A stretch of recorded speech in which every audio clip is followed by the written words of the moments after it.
Բարև ձեզ, պարոն նախագահ, բարև ձեզ, պարոն վարչապետ, Ռադիո Ֆրանս, պարոն վարչապետ, հարցս ուղղում եմ ձեզ։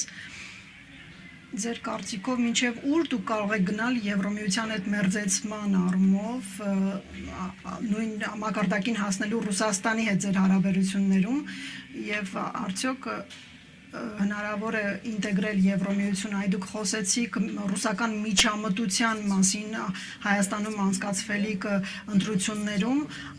արդյոք դուք աջակցում եք այստեղ Երևանում վարչապետին ընտրություններից մեկ ամիս առաջ, արդյոք ձեր այդ աջակցությունը նույնպես օտարերկրյա միջամտություն չէ, շնորհակալություն։ Առաջին հարցին ես պատասխանել եմ 2000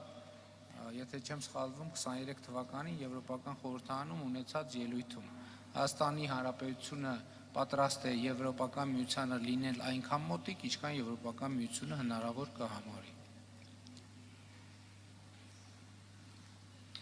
Pour ce qui me concerne, il faut distinguer ce qui sont des ingérences qui manipulent l'information. Պետք է տեսնել, թե որոնք են միջամտությունները, որոնք փորձում են մանիպուլյացիայի ենթարկել ժողովրդավարական կյանքը բաց երեսով,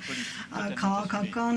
ստանձնվող որոշումներով եւ դիրքորոշումով։ Ես ստանձնում եմ այս աջակցությունը, ես ստանձնում եմ այս գործընկերոջը, որին վստահում եմ 8 տարի ի վեր, ինչպես անում եմ, արել եմ Մայա Սանդուի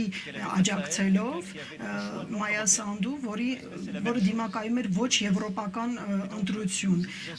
եւ ես ստանձնում եմ լիովին այս որոշումը, այսինքն պաշտպանել Եվրոպան, Եվրոպայի որոշումները գալով այստեղ, բայց դա նույնը չէ, ինչ այդ փոխ ազդեցությունները, այդ տեղեկատվության մանիպուլյացիան, ԶԼՄ-ների միջոցով, կեղծ տեղեկատվություն տարածելու միջոցով, փորձելով ապակայունացնել իրավական պետությունը։ Տարբերությունը սրանում է եւ բոլոր հարաբերությունները բացահայտ ներկայացված են, շատ պետության ղեկավարներ աջակցել են, գնացել են աջակցելու Մոլդովային, չի կարելի խոսել այստեղ միջամտության մասին, այստեղ բաց երեսով միջամտություններ եւ ի հակառակը կան այլ միջամտություններ օտարերկրյա գործակալների միջոցով,